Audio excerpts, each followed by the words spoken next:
Hi guys, welcome back to our channel. So today we're gonna share with you on how to change your civil status in PRC. So petition for change of registered name due to marriage.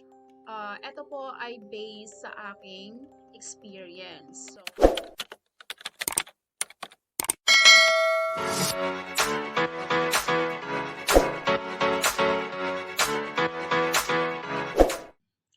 So last week I went to PRC Moraita to change my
watch our entire videos, and if you'd like to come back for more of our content, please also feel free to like, comment, share, subscribe, turn on the bell, and allow push notifications for prompt updates of our future uploads.